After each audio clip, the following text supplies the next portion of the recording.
Mesdames et messieurs, bienvenue à ce plateau spécial qui intervient à la fin de cette année 2025, qui va certainement être partagé et vu au début de l'année 2026. C'est pour cela que nous vous souhaitons à tous une très bonne fin d'année, mais aussi et surtout une année 2026, qu'elle soit prospère, qu'elle soit une très bonne année pour vos familles. Une des définitions que j'aime le plus de la politique, c'est qu'elle est une activité qui porte les horizons partagés. La politique porte donc les rêves communs. La politique, c'est cet art qui permet à une collectivité d'avancer vers la conquête de ce que cette communauté estime être. Mais on ne peut pas simplement rester en train de porter les rêves. L'homme politique veut réaliser ce qu'il promet. Il veut que ce que nous voulons tous devenir, nous le devenions au quotidien. C'est comme ça qu'il y a des politiques publiques qui sont en réalité les traductions de ces rêves. Il arrive donc à un moment donné où nous interrogeons les politiques publiques qui sont menées, si elles correspondent aux rêves que nous entretenons. Cette émission est donc un des moments de redevabilité où nous allons interroger des promesses. Nous allons interroger les rêves partagés, un rêve pour lequel un homme a été choisi pour conduire cette nation, le président de la République, Félix Antoine Tshisekedi Tshilombo, qui est à son deuxième mandat. Il a quand même fait des promesses. Et aujourd'hui, il gouverne, il dirige, il est le chef suprême des armées, mais en même temps aussi le chef du gouvernement. Qu'a-t-il fait? Qu'est-ce que s'est-il passé? Eh bien, pour lui-même, pour le président, pour ne pas perdre de lui-même l'essence de la réalité, il s'est doté d'un instrument. Un instrument qui lui permet de garder les caps, de faire attention, de vérifier et de savoir si ces promesses, qui sont en réalité les rêves partagés, si ces promesses ont été en tout cas appliquées.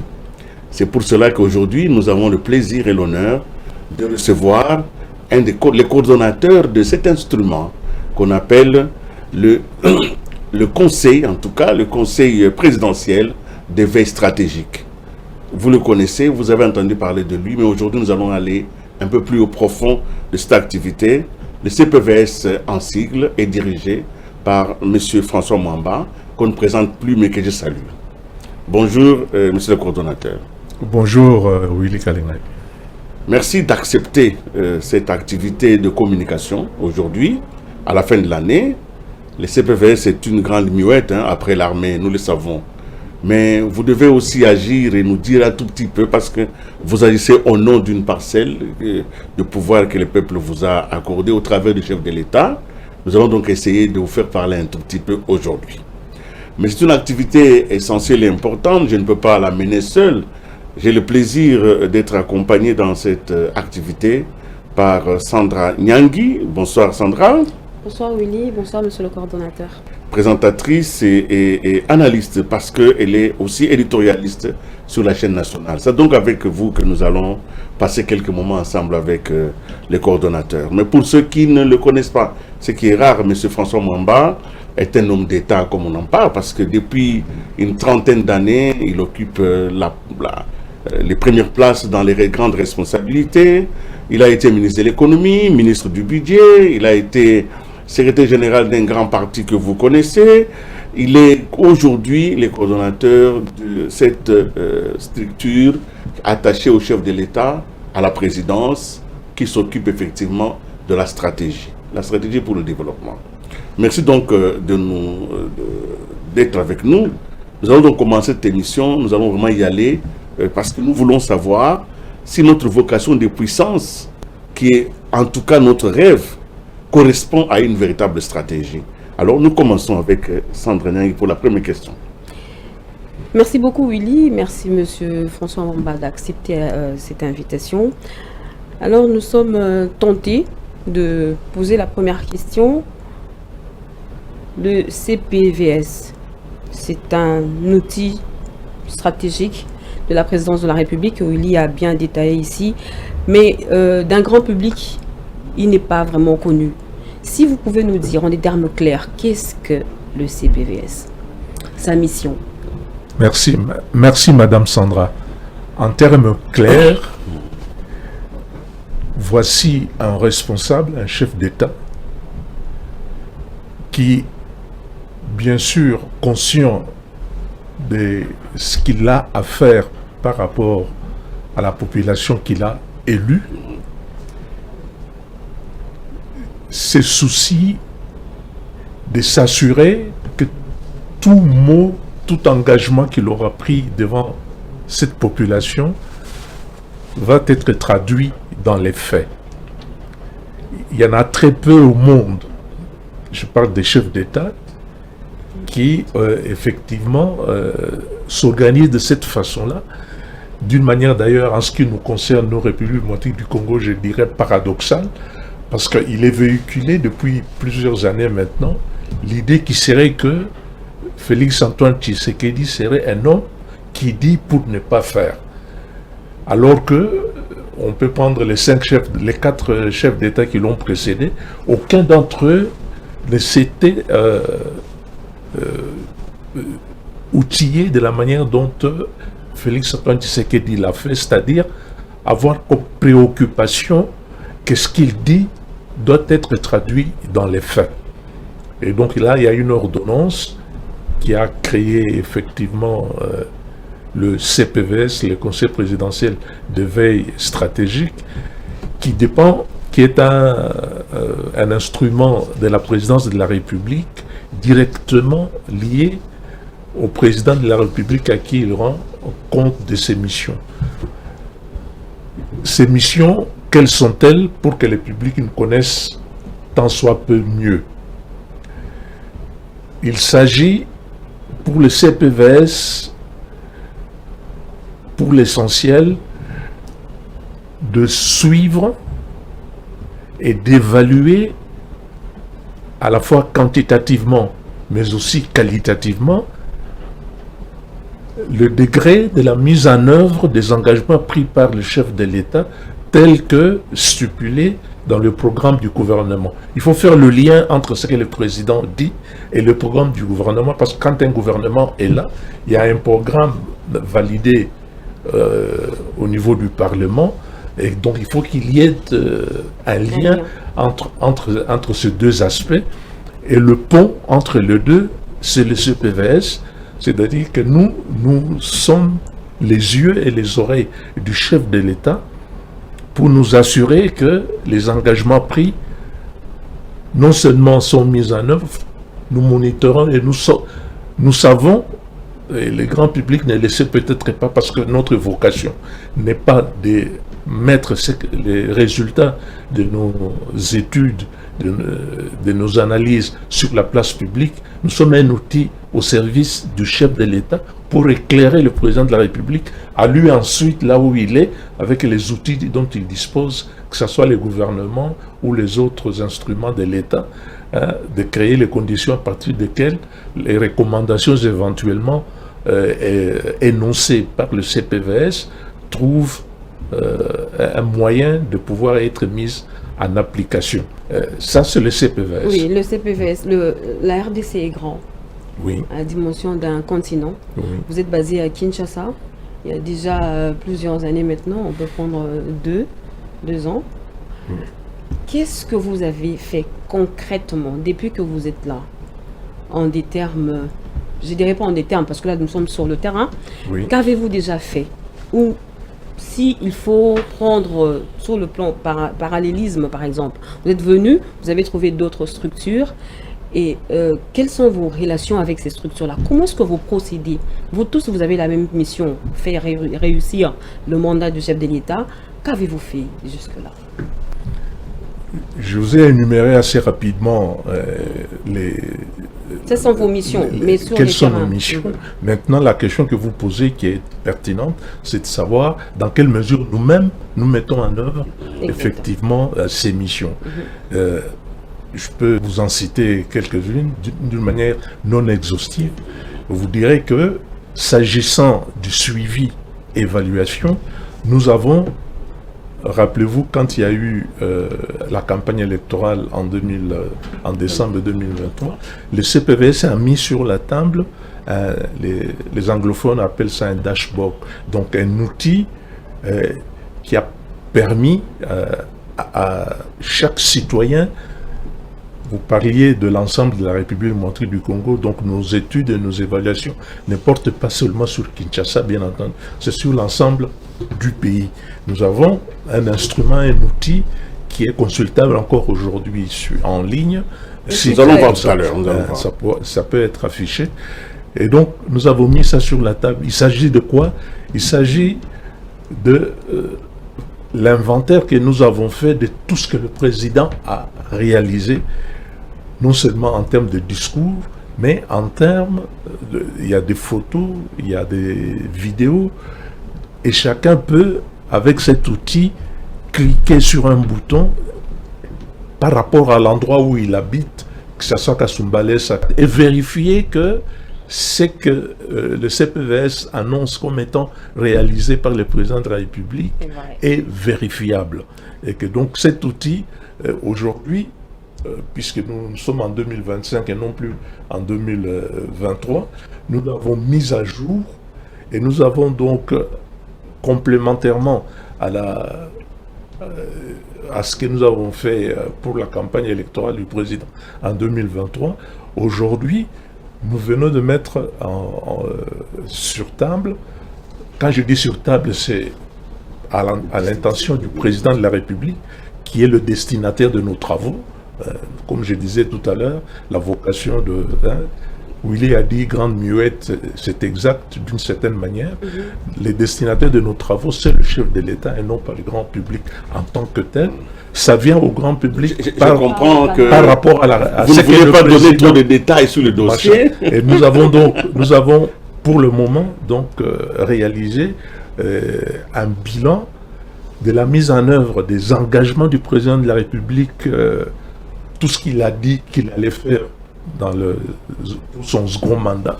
Nous l'avons ventilé en 87 actions, et ces 87 actions, nous les avons suivies et évaluées. Aujourd'hui, il est possible de savoir sur les 18 mois, pourquoi 18 et pas 24, puisque le mandat a commencé en janvier, simplement c'est pour des besoins d'accès à des informations fiables, vérifiables. Que donc il y a un décalage entre ce qui est fait et la possibilité qu'il y a de pouvoir en mesurer. Il y a un grand décalage. En tout cas, M. François Mamba, nous allons... Donc, au moins, nous sommes arrêtés en termes d'évaluation pour cet outil en juin 2025.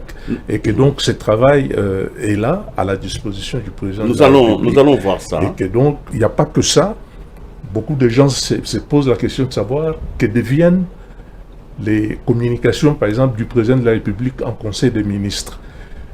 Au CPVS, nous avons un relevé de tout ce que le président a dit en Conseil des ministres depuis qu'il est Monsieur le Président de la République. Ce relevé existe et nous l'analysons. Et c'est là, par exemple, où il est possible... juste dans les annales où vous en faites vraiment bon usage. Parce que la population a comme l'impression que rien ne marche, en fait.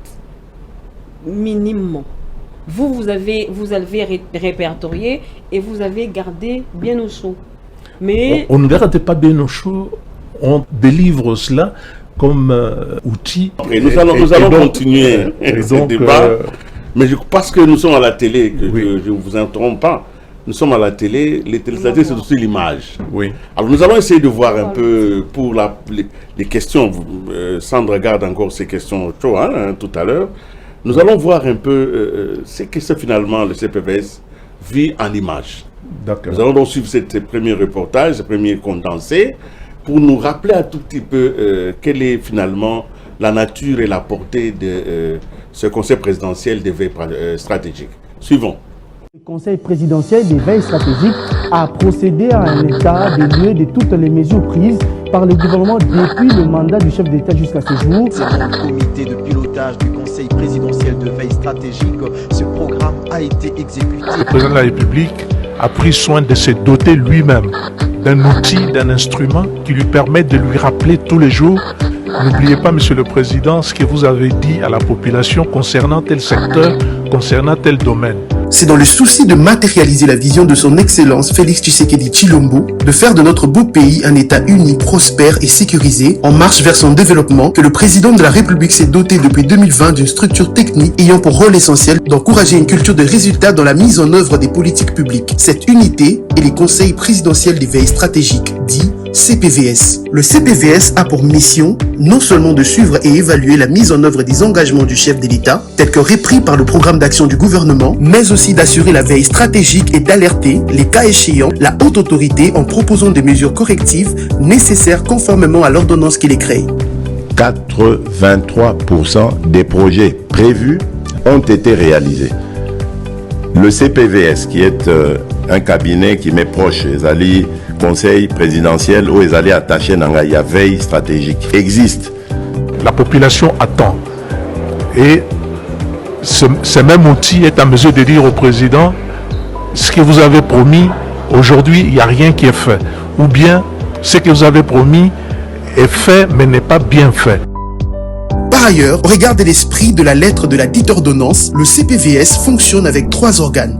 Le comité de pilotage, COPIL, qui est l'organe d'orientation et de surveillance chargé d'assurer le suivi permanent de l'exécution de la mission du Conseil. Ce comité est convoqué et présidé par le président de la République. La coordination, qui a pour mission d'exécuter les missions du Conseil suivant les orientations arrêtées par le comité de pilotage. Le comité technique et des stratégies, qui est l'organe d'appui du Conseil chargé d'examiner et d'émettre des avis et des recommandations sur les missions de ces derniers. Le comité technique et des stratégies, c'est composé de 8 experts répartis en 4 cellules à raison de 2 experts par cellule. Il s'agit des cellules suivantes: cellule politique, défense et sécurité, cellule d'économie sectorielle, cellule d'économie et finances, cellule sociale et culturelle. Le CPVS met à la disposition du grand public une matrice programmatique. Il s'agit d'un tableau de bord interactif qui permet en un clic d'accéder à toutes les réalisations du président de la République sur toute l'étendue du pays. Le Conseil présidentiel des veilles stratégiques se veut donc être l'outil stratégique par définition du chef de l'État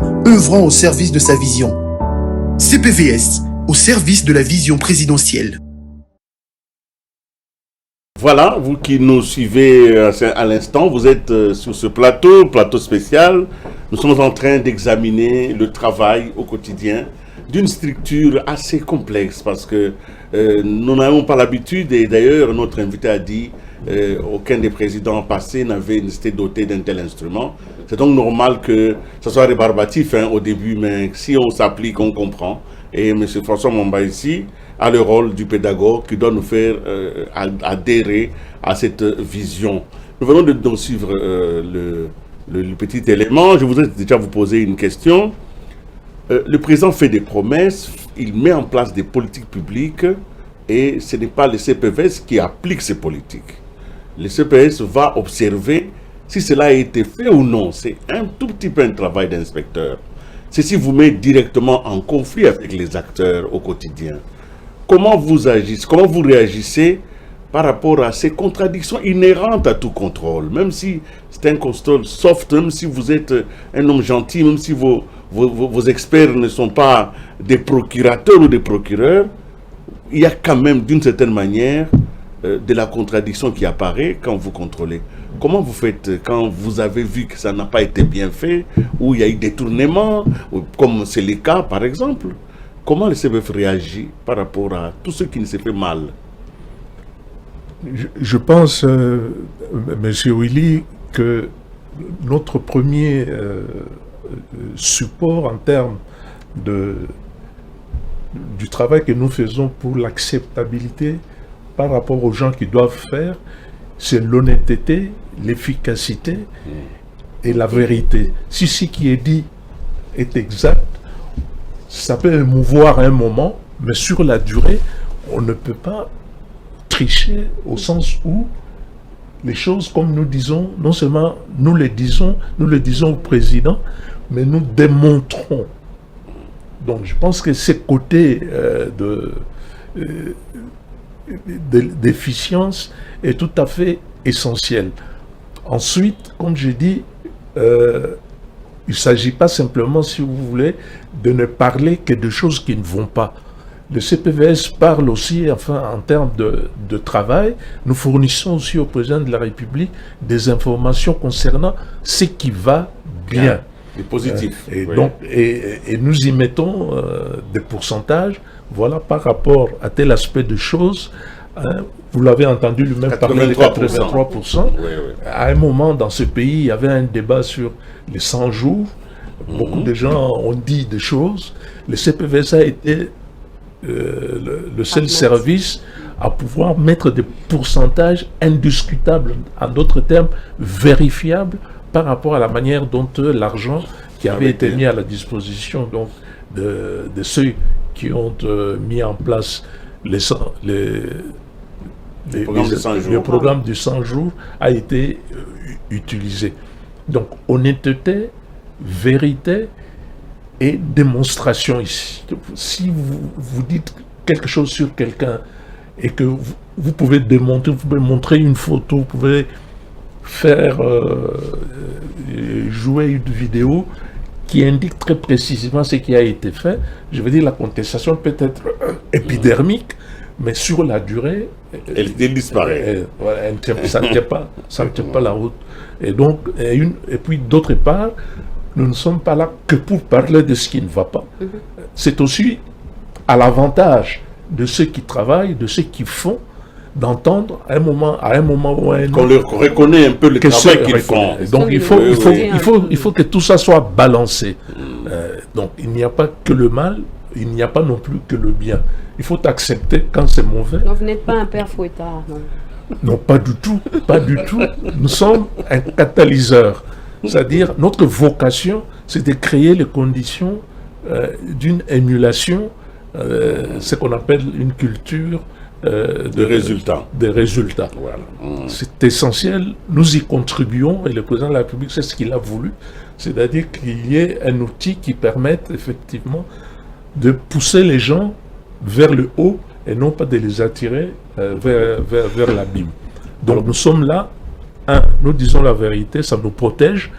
Deuxièmement, nous disons aussi bien ce qui ne va pas que ce qui va. Si vous mettez ces deux choses ensemble, vous avez la réponse à votre question. Notre pays, le Congo, est évidemment dirigé par Félix Antoine Tshisekedi, a des grands projets de développement. Le président a élaboré un grand programme. Mais dans la réalisation de ce programme, il y a une place prépondérante pour les partenariats. Et d'ailleurs, il n'y a pas longtemps, à Washington, le président a signé avec le président américain, en tout cas, le Congo a signé avec les États-Unis, ce qu'on a appelé les partenariats stratégiques. Mais en même temps, il y avait déjà d'autres partenariats, notamment celui avec la Chine et l'Europe. Alors, en tant que structure de veille, parce que quand on dit veille, ça signifie vous usez de l'intelligence stratégique, vous usez des informations, vous anticipez sur les éventuelles crises qui peuvent arriver quand il y a... alors, aujourd'hui, le pays semble être une belle fille que tout le monde se chamaille les fiançailles. Qu'est-ce que nous pouvons comprendre de ces partenariats? Parce que la grande question, c'est Tshisekedi a vendu le pays aux Américains, aux Chinois et aux Européens. Il a vendu ce pays, il a signé des contrats. Tout ceci, c'est dans une carence d'informations stratégiques. Alors, donc, c'est peut-être que moi, je voudrais poser la question sur les États-Unis d'abord. Le contrat avec les Américains, le partenaire stratégique, d'ailleurs, le mot stratégique, quand je l'ai entendu, j'ai pensé un peu à vous. J'ai dit, mais vous n'êtes pas loin. Le contrat avec les Américains est perçu par une certaine catégorie comme un mauvais contrat. Et d'ailleurs, parmi les personnes qui contestent ce contrat-là, il y a des personnes censées voir même l'avenir, hein, des prophètes. Alors, je voudrais donc vous demander... Il y a des prophètes de malheur.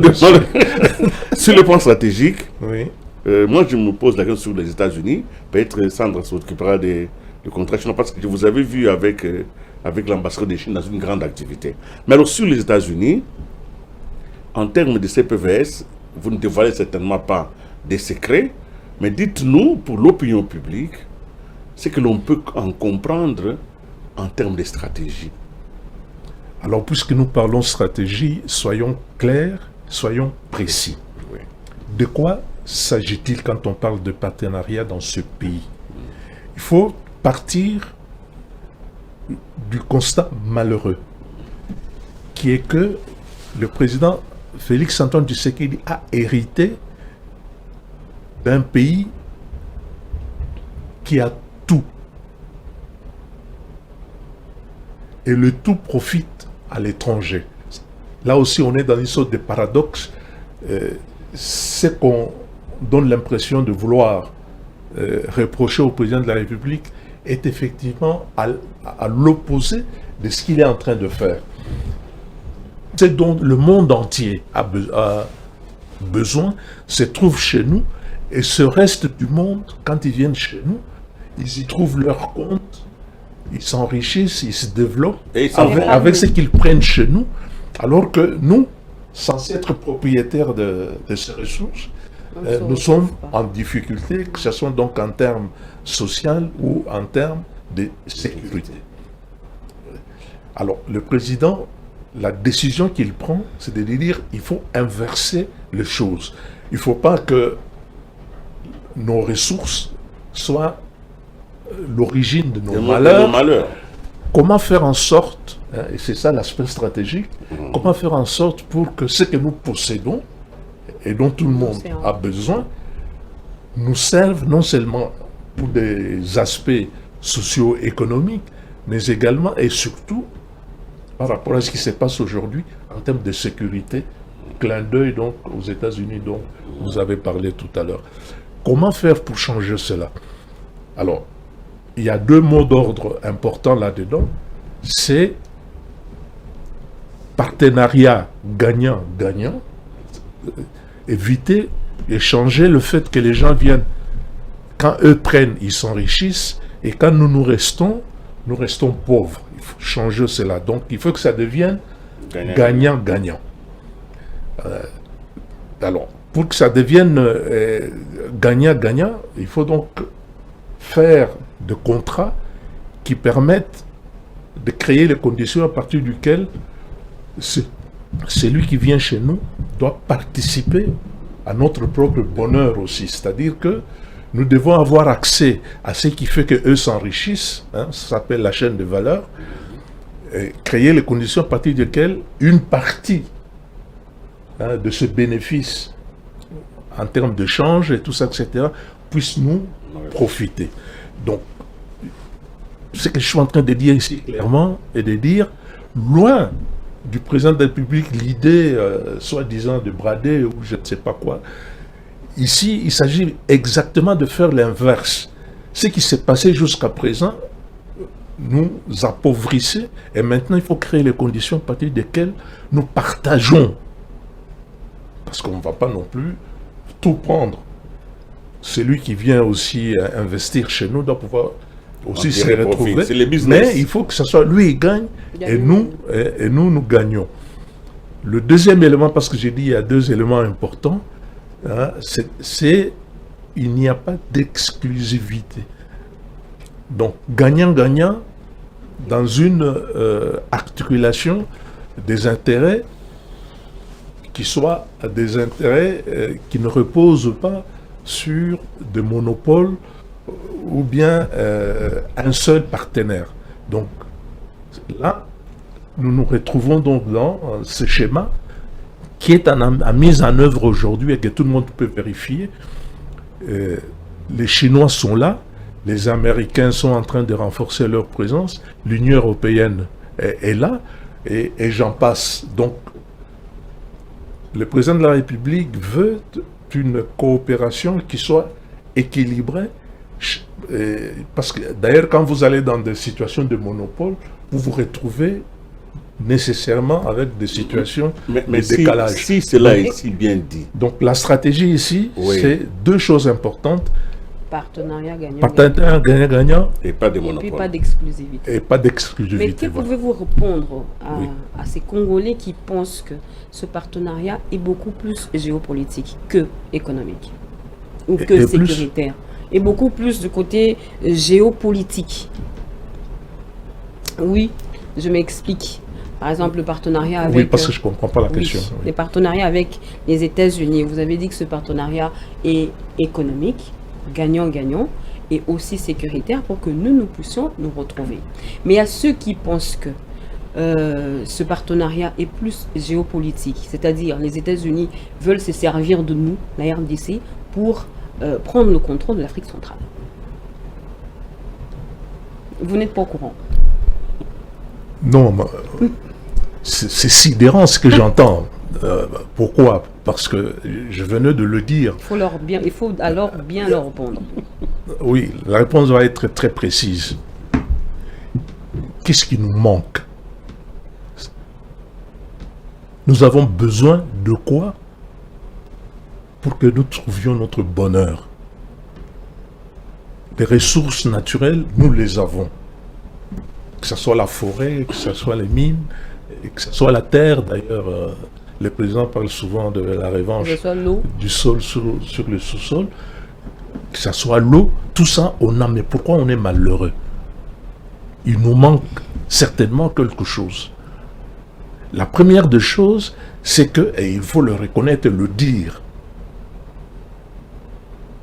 au jour d'aujourd'hui, la République démocratique du Congo n'est pas en situation de défendre ce qu'il possède. Et vous savez, il en est de même dans dans n'importe quel autre domaine. Quand vous n'êtes pas capable de défendre ce que vous considérez comme étant votre propriété, autant considérer que vous n'en êtes pas propriété. C'est la propriété de tout celui qui est plus fort que vous, qui va dire, moi, ce qu'il y a là-bas, j'en ai besoin, je prends. C'est une d'ailleurs de raisons pour lesquelles certains de nos voisins s'acharnent à s'attaquer à la République démocratique du Congo, alors qu'il y a d'autres voisins qui sont là, qui ont, je ne dis pas autant, mais quasiment des ressources que nous. Pourquoi c'est chez nous qu'on vient effectivement montrer qu'on est fort? C'est parce que nous avons une certaine faiblesse de ce point de vue-là. Et qu'est-ce que le président est en train de faire? Et le président, il dit, moi, je veux une montée en puissance de la capacité de mon pays à défendre ce qui lui appartient.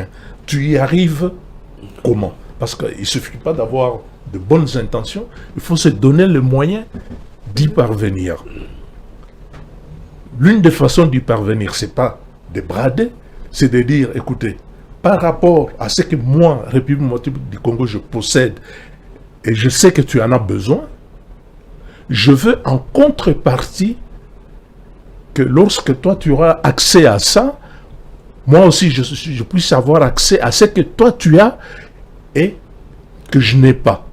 Les États-Unis sont capables de, en termes militaires, en termes, vous parlez de géopolitique, la sécurité, on sait ce que c'est. On les a encore vus dernièrement en train de bombarder au Nigeria. Ils ont cette capacité-là. Et donc, nous allons vers les gens qui ont ce que nous n'avons pas, mais dont nous avons un besoin vital. Besoin vital, c'est de vivre tous les jours. C'est là les secteurs économiques et sociaux dont on parlait tout à l'heure. Mais avant tout cela, on a besoin de sécurité. Et pour accéder à la sécurité, on a besoin de ceux qui sont forts, de ceux qui sont capables de nous apporter cela. C'est pour cela que nous regardons les États-Unis. Mais une fois de plus, d'une manière intelligente, en disant, on a besoin de sécurité, mais on a aussi besoin d'infrastructures. Les Chinois sont certainement aujourd'hui au monde ceux qui, en termes de capitaux, possèdent la plus grande puissance financière au monde aujourd'hui. Nous avons donc besoin de sécurité, nous regardons les États-Unis. Nous avons besoin d'infrastructures, nous regardons la Chine. Et nous avons toujours coopéré en termes de développement avec les Européens.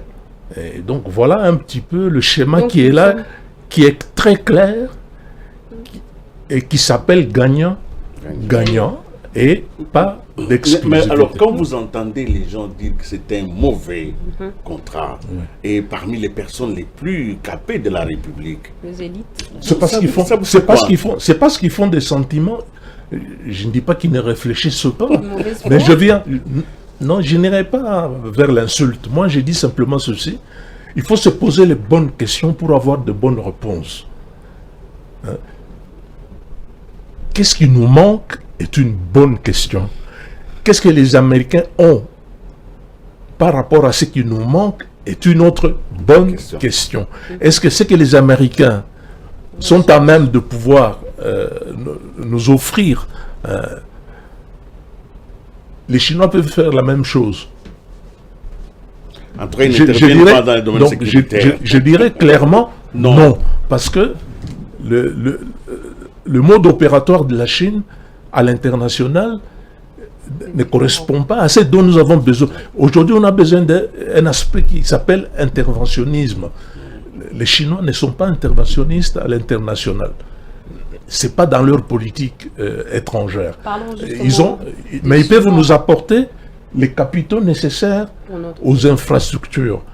Et donc ça, ce sont les bonnes questions. Et quand on s'est posé ça, on voit très bien qu'on a, nous, tout le monde a besoin de nous, et nous avons besoin non pas d'un partenaire, mais de plusieurs partenaires, de pouvoir saisir tout ce qui est bon. Chez les Américains, on prend la sécurité. Tout ce qui est bon chez les Chinois, on prend. Nous allons. Et nous allons pas. Oui, mais vous m'avez posé une bonne question qui me passionne. Vous avez tellement bien répondu. Parce que je voudrais quand même qu'on prenne une petite pause, un tout petit peu, quelques secondes, pour que vous puissiez souffler un peu. Oui. Nous avons dit tout à l'heure que le CPVS était en train de faire les suivis. Nous allons vous suivre sur terrain pour voir un peu ce qui a été fait quand vous faites la supervision des chantiers, et ça nous permet de voir à peu près comment vous intégrez l'espace national, mais surtout les terrains. Je sais que Sandra adore beaucoup les questions de terrain, mais suivons ce petit élément qui nous est proposé par la rédaction pour montrer ce que le CPVS fait sur le terrain.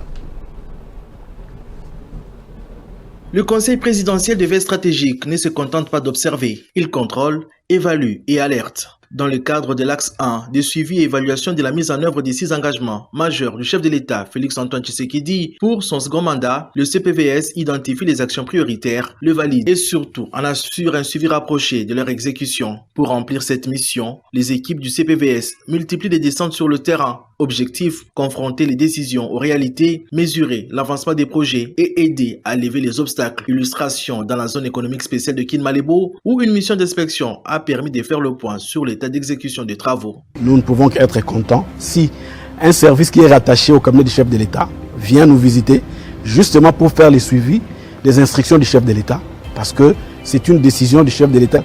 Tout ce que vous êtes en train de voir aujourd'hui ici à Maluku. Au marché central de Zando, l'exercice est tout aussi rigoureux, en présence de plusieurs parties prenantes, notamment les BCECO, l'hôtel de ville de Kinshasa et d'autres acteurs techniques. L'évolution du chantier passe au peigne fin. Aucun détail n'est laissé au hasard. Les projections techniques indiquent un taux d'exécution estimé à 99%. La mission s'est aussi illustrée sur les chantiers des rocades, lancés le 20 juin 2024 par les chefs de l'État. Ici, l'enjeu est clair, évaluer l'état d'avancement des travaux, identifier les freins éventuels et proposer des solutions rapides. Une démarche saluée par de nombreux Congolais directement concernés par l'amélioration de la mobilité urbaine. Nous voulons que cette route soit vraiment réelle et réaliste et effective. Dans un autre registre, à la suite de la 16e réunion du Conseil des ministres du 19 juillet 2024 consacrée à la lutte contre la criminalité urbaine, l'opération Dobo a été déclenchée sur instruction du chef de l'État. Le CPVS a alors été déployé pour s'assurer que cette opération se déroule dans le respect des droits de l'homme sans en affaiblir l'efficacité. Les équipes se sont rendues notamment à la prison centrale de Makala et au centre de détention de Luzumu dans le Congo central. Le Conseil présidentiel des veilles stratégiques veille également à la mise en œuvre des engagements sociaux du chef de l'État, parmi lesquels la gratuité de l'enseignement primaire ou encore la gratuité de la maternité. Sur le terrain, les équipes restent en alerte permanente, en recueillant des données et évaluant la qualité de la prise en charge.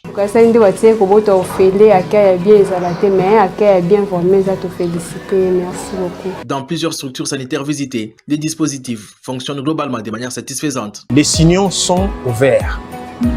Les informations recueillies nous ont été réconfortantes, nous ont permis d'avoir une bonne impression. Au terme de ces missions d'inspection, le CPVS consolide des informations stratégiques transmises à la plus haute instance du pays. Des données décisives qui permettent à plusieurs reprises de débloquer ou d'accélérer la mise en œuvre des projets inscrits dans les 6 engagements du chef de l'État avec des impacts concrets et mesurables pour la population. Voilà, vous avez vu, vous avez suivi, nous avons fait ce document pour suivre un tout petit peu les équipes de la CPVS sur le CPVS sur terrain. Monsieur François Momba, on a l'impression d'être dans 2 mondes, hein? C'est-à-dire le monde des rapports, quand on dit ça marche, ça avance, et un autre monde du désespoir. Comme s'il y avait 2 Congos, le Congo qui avance et le Congo qui ne veut pas avancer.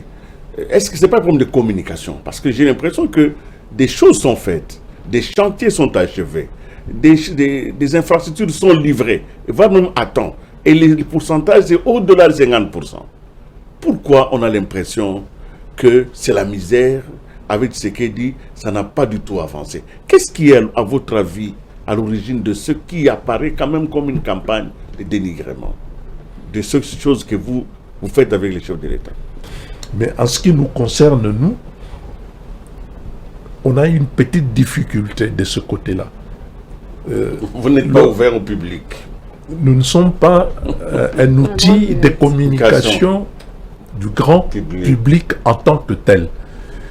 Nous pouvons faire ce que nous sommes en train de faire, que les gens sachent ce que nous faisons, mais lorsque nous allons dans le fond des dossiers, nous établissons des diagnostics.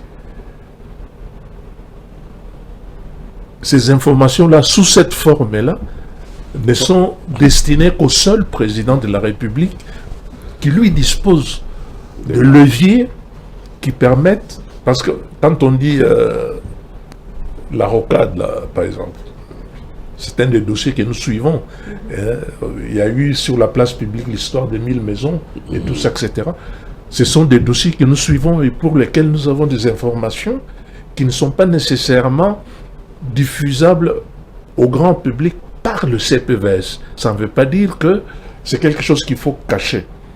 Il ne nous appartient pas de le faire, mais il appartient notamment à ceux qui font, puisque c'est leur travail, de pouvoir communiquer sous cette forme-là, ou au président de la République, il le fait souvent en Conseil des ministres, de donner des indications sur l'appréciation qu'il a par rapport aux informations qui lui sont fournies, de la manière dont les choses se font ou ne se font pas. Monsieur François Mwamba, je n'irai pas sur ce terrain parce que vous avez 6 piliers, aussi le président avait 6 piliers, mais nous venons de suivre. Vous êtes plus sur la route. Il y a aussi le ventre de la population. Il y a eu beaucoup de promesses, peu de patience du côté de la population. Est-ce qu'il y a certaines promesses du chef de l'État, ne sont-elles pas irréelles ou irréalistes? Parce que nous avons vu la rocade. Merci beaucoup. Oui. Nous avons vu il y a plusieurs routes qui se font. Il y a aussi le ventre du Congolais, il y a aussi le social du Congolais. Parmi les 6 piliers, en fait, je reste dans les 6 piliers du président de la République. Oui. Quand vous faites votre suivi, parce que vous ne faites que le suivi, s'il faut nous parler des autres piliers, qu'est-ce que vous direz? Mais nous suivons les 6 piliers. Et je vous disais tout à l'heure que s'agissant donc de l'aspect suivi-évaluation, nous avons mis en place un outil à partir de la ventilation des, on peut appeler ça promesse, mais nous appelons ça engagement du président de la République par rapport à son second mandat.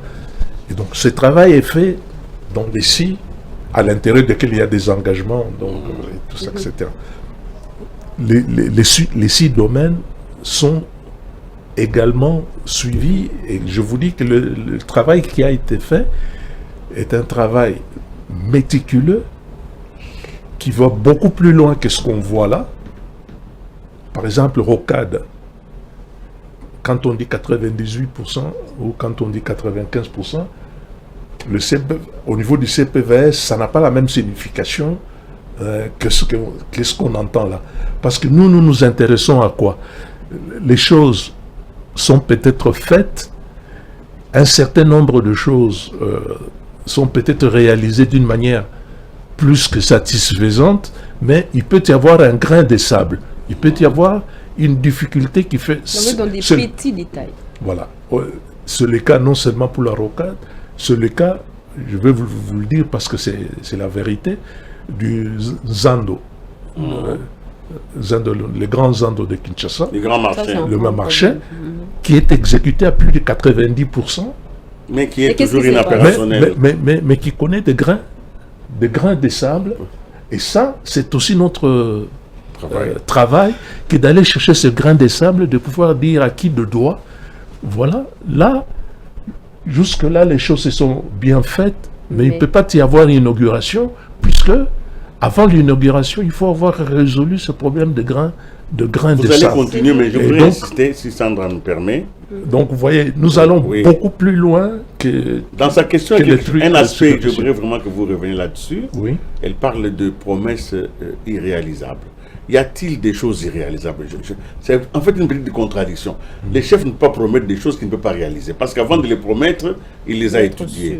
Alors, si ça ne se réalise pas, comme il dit, les sociales, les ventres, y a-t-il des promesses irréalisables? Est-ce que c'est possible qu'il y ait des promesses qui sont non réalisables? Ou irréalisables, pas non réalisables. Irréalisables. Irréalisables, je ne pense pas. En restant dans la dimension humaine. Trop ambitieux? Promesses ambitieuses, trop ambitieuses. S'il ne faut pas. Mais oui, mais alors, pourquoi on se donne le moyen d'identifier les obstacles? CPVS, c'est aussi ça. C'est justement en anticipant sur le fait que les choses ne se font pas en claquant du doigt. Il y a des difficultés parfois inhérentes à la nature même de ce qui est énoncé comme engagement. Et que donc, pour que ça puisse se faire, il y a un certain nombre de précautions. Comme le changement de mentalité, par exemple. Hein, il y a un certain nombre de précautions qu'il faut prendre, qu'il faut considérer. Nous allons suivre, parce que vous nous avez dit, vous avez amené quelque chose d'intéressant, et c'est une innovation. Nous allons suivre ces petits documents, les derniers d'ailleurs, parce que l'émission est passionnante, mais les temps courent très vite, c'est allé très vite.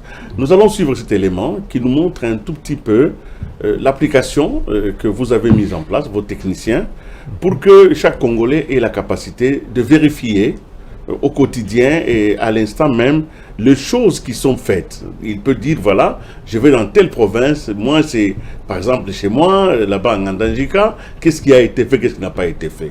Vous avez mis en place cette présentation. Nous allons faire une présentation. Nous reviendrons certainement dans des émissions plus élaborées, notamment notre émission sur le numérique, pour pouvoir aller en profondeur de la technologie qui a été mise en place. Pour le moment, nous en suivons les grandes lignes avec la régie.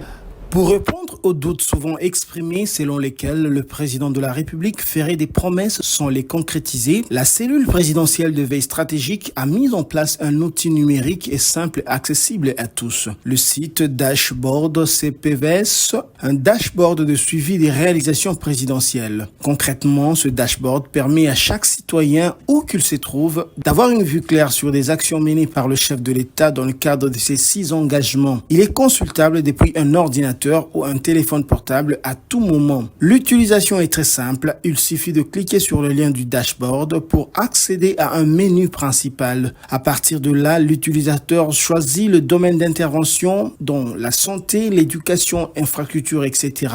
En quelques secondes, les résultats s'affichent province par province, ville par ville, permettant ainsi de voir ce qui a été déjà réalisé sur le terrain. Grâce à cet outil, chacun peut vérifier par lui-même l'état d'avancement des engagements présidentiels. Une initiative qui renforce la transparence et encourage une information basée sur les faits plutôt que sur les rumeurs. Voilà, réponse nous a été donnée sur ce plateau, mais nous allons atterrir parce que nous avons fait un long voyage.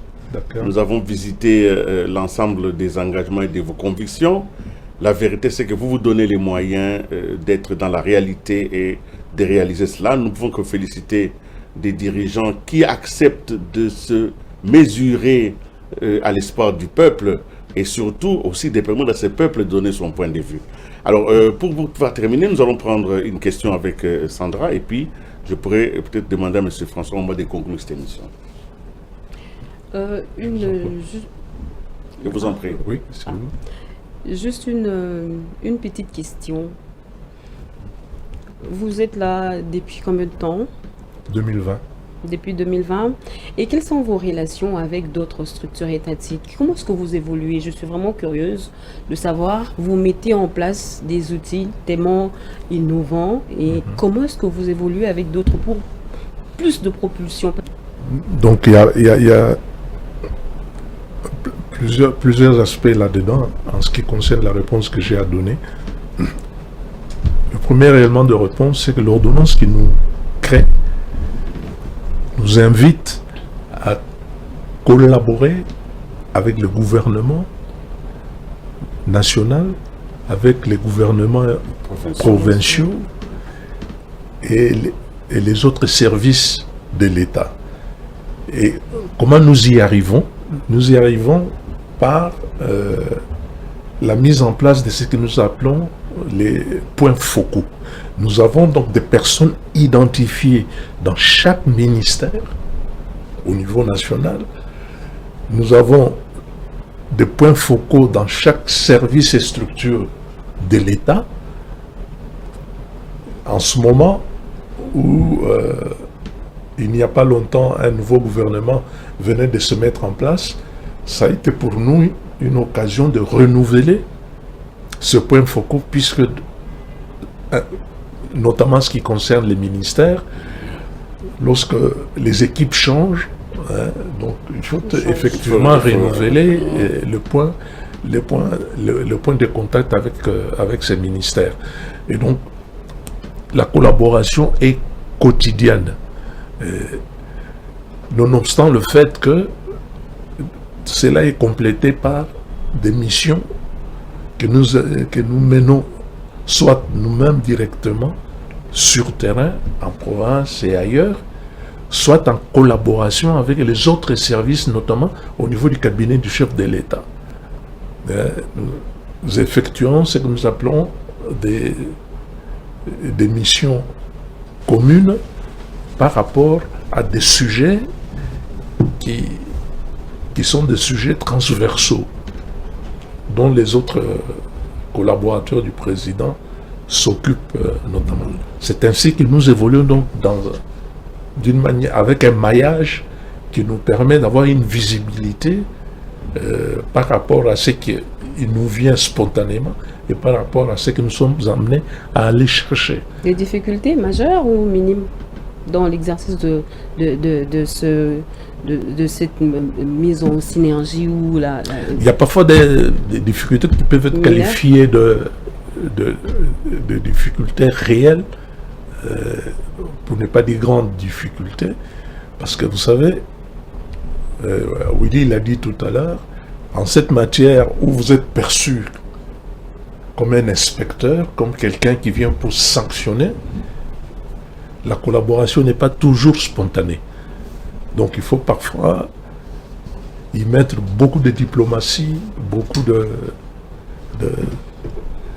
souplesse pour pouvoir obtenir ce que nous recherchons. Nous recherchons, c'est d'accéder à la vérité.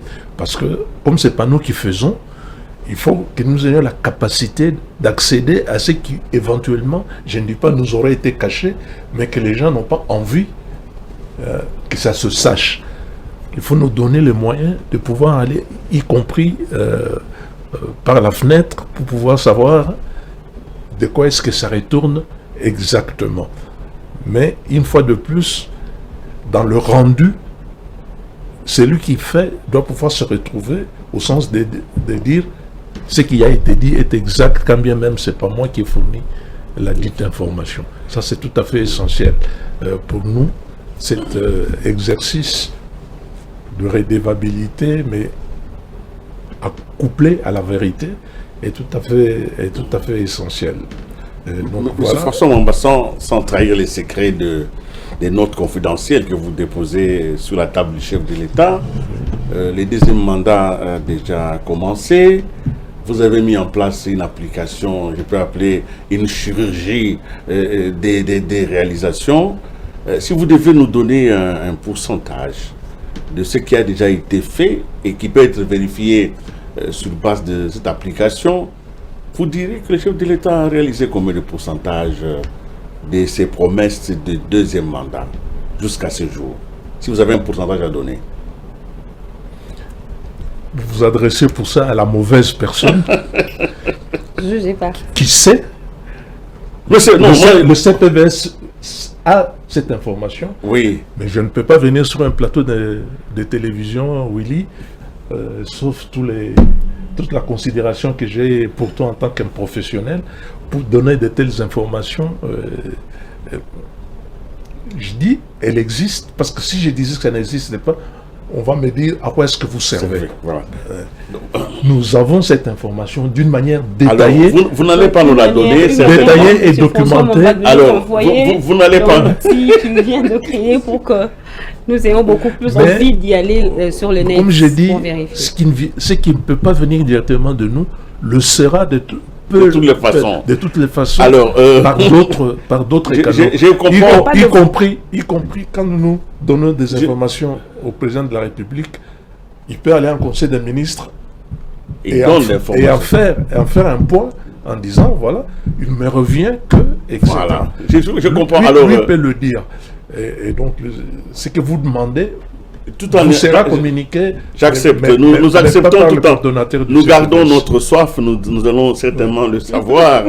Alors, dans tous les cas, je disais au début de l'émission que la politique, c'était la capacité de nous indiquer les horizons. Et nous arrivons donc à la fin de cette émission avec la faute de ce que vous savez, tout ce que vous avez pu mettre en place. Alors, quel est l'horizon qui se pointe à nous?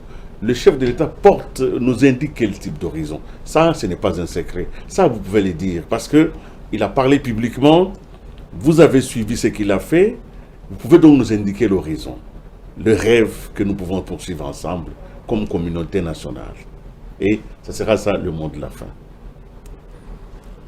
Je pense que d'une manière programmatique, le chef a parlé d'un pays fort, uni et prospère. C'est à l'aune de ces trois engagements, parce que ce sont des engagements sortant de la bouche du chef de l'État, ce sont des engagements. C'est à l'aune de ça qu'il va falloir se projeter. Est-ce que d'ici 2028, ce pays sera devenu plus sécurisant pour ses citoyens, plus prospère et plus solidaire? Nous verrons bien, il reste encore du temps. Il y a des difficultés, mais il y a des choses qui se font, qui vont dans ce sens-là.